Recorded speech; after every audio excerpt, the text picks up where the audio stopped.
नमस्कार दोस्तों, मैं कुशाल नागा स्वागत करता हूं आपके इस यूट्यूब चैनल कुशाल एलएलबी पर। दोस्तों, आज हम जानेंगे जज और मजिस्ट्रेट में क्या अंतर होता है और साथ ही जानेंगे सिविल केस और क्रिमिनल केस के बारे में। दोस्तों, जज और मजिस्ट्रेट ये दो शब्द ऐसे हैं जिन्हें हमने कई बार सुना होगा। हम में से कई तो इसे एक ही समझने की भूल करते हैं या फिर शायद इस ओर हमारा ध्यान ही नहीं गया।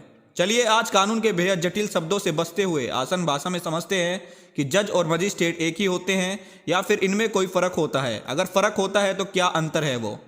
इससे पहले मैं आपको जज और मजिस्ट्रेट के बीच अंतर को समझाऊं, हमारे लिए यह समझना जरूरी है कि कोर्ट के मामले कितने तरह के होते हैं। दोस्तों, मैं आपको बता दूं, भारतीय कानून में दो तरह के मामले होते हैं। पहला होता है सिविल केस, जिसे हिंदी में व्यवहार विधि और उर्दू में दीवानी मामले कहते हैं। ये उर्दू वाला शब्द बेशक आपने सुना होगा। दूसरा होता है क्रिमिनल केस, इसे हिंदी में दंडिक मामला और उर्दू में फौजदारी मामला कहते हैं।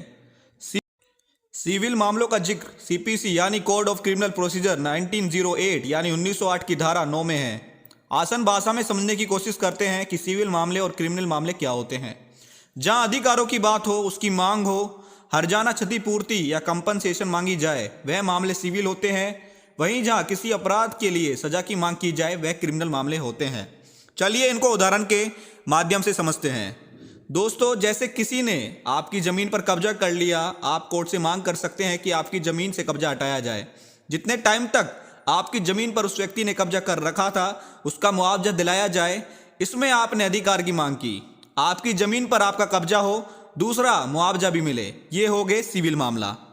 इनके अलावा कॉपीराइट के मामले, पेटेंट वाले मामले, ट्रेडमार्क के मामले भी सिविल केसों के कुछ उदाहरण हैं। एक और ज़रूरी बात यह है कि सिविल मामले में आप सीधा कोर्ट जा सकते हैं। दूसरे होते हैं क्रिमिनल मामले, इसको भी उदाहरण के माध्यम से समझते हैं।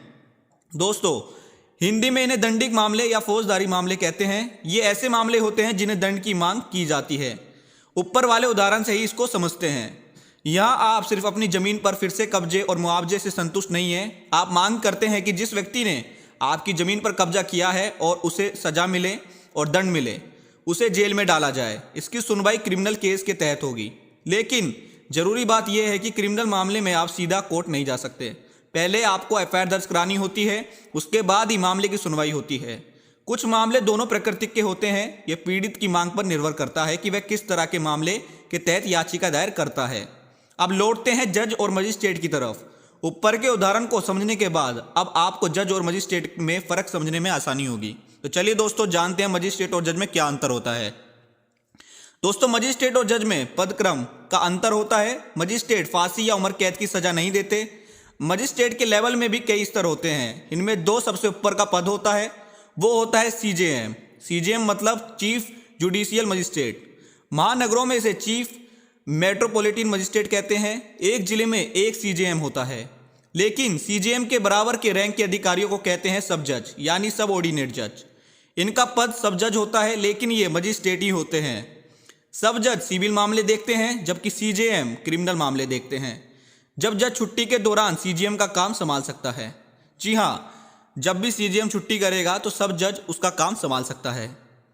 मजिस्ट्रेट की लोअर यूनिट होती है मुंसिफ मजिस्ट्रेट और मजिस्ट्रेट। हाई कोर्ट अथॉरिटी के पास ये अधिकार होता है कि वह किसको मुंसिफ मजिस्ट्रेट और मजिस्ट्रेट का चार्ज दे। सिविल केस देखते हैं मजिस्ट्रेट, क्रिमिनल मामले देखते हैं। मुंसिफ के ऊपर यूनिट सब जज होते हैं, जबकि मजिस्ट्रेट के ऊपर होते हैं सीजेएम। लेकिन ऐसा भी नहीं है कि मुंसिफ ही प्रमोट होकर सब जज बनेंगे। 3 साल क्रिमिनल, 3 साल सिविल मामले देखने का क्रम चलता रहता है। दोस्तों, सीजेएम के ऊपर जज होते हैं। जज की रैंक में आते हैं डिस्ट्रिक्ट जज और एडीजे यानी एडिशनल डिस्ट्रिक्ट जज। इस लेवल पर जब जज सिविल मामले देखते हैं तो उन्हें कहते हैं डिस्ट्रिक्ट जज। लेकिन यही जज जब क्रिमिनल मामले देखते हैं तो उन्हें कहते हैं सेशन जज। जज एक ही होता है जो दोनों तरह के मामले की सुनवाई करता है। डिस्ट्रिक्ट एंड सेशन कोर्ट के फैसलों को हाई कोर्ट में चुनौती दी जा सकती है। अब बात करते हैं मजिस्ट्रेट की कैटेगरी की। जी हाँ, मजिस्ट्रेट की भी कैटेगरीज है, मैं आपको बताता हूं आगे। दोस्तों, मुख्य न्यायिक मजिस्ट्रेट। जी हाँ, पहला जो हमारा होता है वह होता है मुख्य न्यायिक मजिस्ट्रेट। मुख्य न्यायिक मजिस्ट्रेट का पद किसी भी जिले के मजिस्ट्रेट के पद का सर्वोच्च पद होता है। जिले के संसद न्यायिक मजिस्ट्रेट को मुख्य न्यायिक मजिस्ट्रेट नियंत्रित करता है। कोई भी मुख्य न्यायिक मजिस्ट्रेट मृत्युदंड नहीं दे सकता, आजीवन कारावास नहीं दे सकता और ऐसा दंड नहीं दे सकता जो 7 साल से ज्यादा की कारावास की अवधि का हो। मजिस्ट्रेट प्रथम श्रेणी। दोस्तों, मजिस्ट्रेट प्रथम श्रेणी किसी भी मामले को प्रारंभिक रूप से सुनता है कोई भी मामला प्रारंभिक रूप से प्रथम श्रेणी मजिस्ट्रेट के पास ही जाता है। यह कोर्ट भारतीय न्यायपालिका का अत्यंत अहम अंग है। यदि इनकी कोर्ट में किसी आरोपी पर दोष सिद्ध होता है तो प्रथम श्रेणी मजिस्ट्रेट आरोपी को उस अपराध के अंतर्गत अधिकतम 3 वर्ष तक का कारावास दे सकता है और 10,000 तक का जुर्माना लगा सकता है या दोनों को एक साथ भी दे सकता है।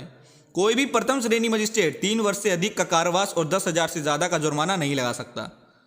दोस्तों अब बात करते हैं मजिस्ट्रेट द्वितीय श्रेणी की। दोस्तों मजिस्ट्रेट द्वितीय श्रेणी पद से न्यायपालिका के पदों का क्रम शुरू होता है। इसे न्यायपालिका का प्रारंभिक चरण भी कहा जा सकता है। कोई भी सिविल से जुड़ा मामला सबसे पहले इसी न्यायालय में आता है। आपराधिक मामले में द्वितीय श्रेणी मजिस्ट्रेट का न्यायालय 1 साल से भी अधिक अवधि का कारावास और 5,000 रुपये तक का जुर्माना या इन दोनों को एक साथ किसी भी सिद्ध दोषी को दे सकता है। मुख्य महानगर मजिस्ट्रेट और महानगर मजिस्ट्रेट। जी हाँ, भारत के महानगरों के लिए महानगर मजिस्ट्रेट यानी मेट्रोपॉलिटन मजिस्ट्रेट जैसे पद रखे गए हैं। इन पदों में मुख्य महानगर मजिस्ट्रेट यानी चीफ मेट्रोपॉलिटन मजिस्ट्रेट और महानगर मजिस्ट्रेट को रखा गया है। मुख्य महानगर मजिस्ट्रेट को वह सभी शक्तियां प्राप्त होती हैं जो मुख्य न्यायिक मजिस्ट्रेट को प्राप्त होती है।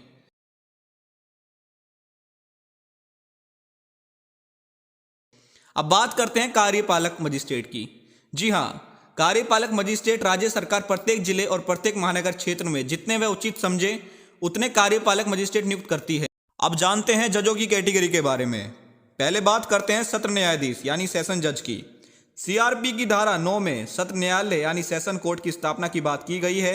राज्य सरकार सत्र न्यायालय की स्थापना करती है जिसकी अध्यक्षता उच्च न्यायालय द्वारा नियुक्त न्यायाधीश द्वारा की जाती है। उच्च न्यायालय अतिरिक्त और साथ ही सहायक सत्र न्यायाधीशों की नियुक्ति करता है। सत्र न्यायाधीश या अतिरिक्त सत्र न्यायाधीश कानून द्वारा अधिकृत किसी भी सजा को पारित कर सकते हैं, लेकिन मौत की सजा दी जाती है तो इस सजा की उच्च न्यायालय द्वारा पुष्टि अनिवार्य है। अब बात करते हैं सहायक सत्र न्यायाधीश यानी एडिशनल सेशन जज की। यह किसी विशेष राज्य के उच्च न्यायालय द्वारा नियुक्त किए जाते हैं।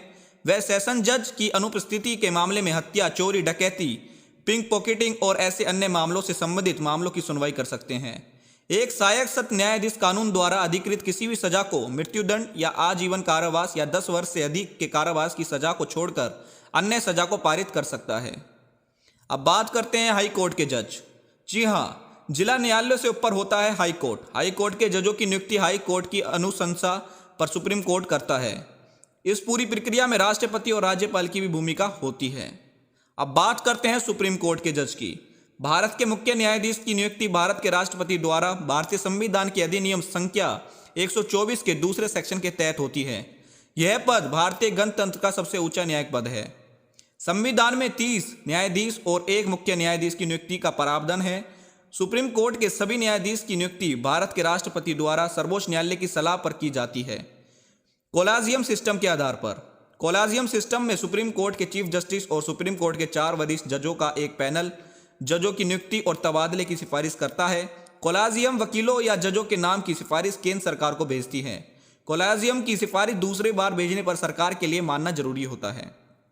दोस्तों अभी तक हमने जाना कि मजिस्ट्रेट और जज किसे कहते हैं। अगर आपने वीडियो को ध्यान से सुना है और सारी चीज़ें ध्यान से पढ़ी हैं तो आपको मजिस्ट्रेट और जज के बीच क्या अंतर है इसके बारे में अच्छे से पता चल गया होगा। अगर आपको अब भी मजिस्ट्रेट और जज में क्या अंतर होता है और किसको कहते हैं इसको समझने में कोई कन्फ्यूज़न है तो अब मैं आपको इनके बीच के कुछ महत्वपूर्ण अंतर बताने जा रहा हूँ। तो चलिए पहला अंतर समझते हैं। दोस्तों जो पहला अंतर है मजिस्ट्रेट और जज में वो ये है कि एक मजिस्ट्रेट एक राज्य का एक माइनर न्यायिक अधिकारी या एक सिविल अधिकारी होता है जो एक विशिष्ट क्षेत्र, शहर, जिले आदि में छोटे मामलों को देखता है। लेकिन एक न्यायाधीश यानी जज एक न्यायिक अधिकारी होता है जो अदालती कार्रवाई का संचालन करता है और मामलों से संबंधित तथ्य और सबूतों का विश्लेषण करने के बाद कानूनी मामलों पर निर्णय देता है।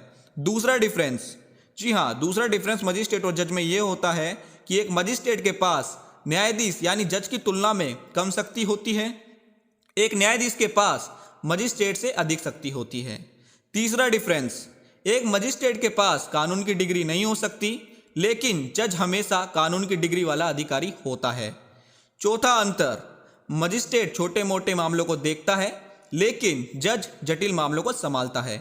पांचवा डिफरेंस, मजिस्ट्रेट के पास न्यायाधीश की तुलना में एक छोटा क्षेत्राधिकार है लेकिन जज के पास एक विस्तृत क्षेत्राधिकार है। छठा डिफरेंस, एक मजिस्ट्रेट के पास अलग अलग देशों में अलग अलग नौकरी का विवरण हो सकता है लेकिन एक न्यायाधीश के पास विभिन्न देशों में एक ही नौकरी का विवरण होता है। सातवां अंतर, मजिस्ट्रेट को उच्च न्यायालय और राज्य सरकार द्वारा नियुक्त किया जाता है, वहीं जज की नियुक्ति भारत के राष्ट्रपति द्वारा की जाती है। आठवां डिफरेंस, मजिस्ट्रेट को आजीवन कारावास या मृत्युदंड देने का अधिकार नहीं है, लेकिन एक न्यायाधीश के पास आजीवन कारावास या मौत की सजा देने की शक्ति है। दोस्तों, कंक्लूजन की बात करते हैं। आज के इस वीडियो में हमने जाना कि मजिस्ट्रेट और जज किसे कहते हैं और सिविल और क्रिमिनल केस के बारे में, साथ ही हमने जाना कि मजिस्ट्रेट की कैटेगरीज क्या हैं और जज की कैटेगरीज के बारे में जाना। दोस्तों, आप सभी के लिए बहुत मेहनत करते हैं ऐसे कंटेंट लाने में। आप सभी की रिस्पॉन्सिबिलिटी बनती है कि चैनल को सब्सक्राइब करना और साइड में बेल का आइकन दिख रहा होगा, उस पर भी क्लिक कर ले ताकि ऐसी इंटरेस्टिंग और एजुकेशनल वीडियो का नोटिफिकेशन आपको सबसे पहले मिल सके। और वीडियो अच्छी लगे तो लाइक, कमेंट एंड शेयर जरूर करें, जिससे कि और लोगों की भी हेल्प हो सके। और मिलते हैं नेक्स्ट वीडियो में। कमेंट करके जरूर बताएं नेक्स्ट वीडियो किस टॉपिक पर बनाएं।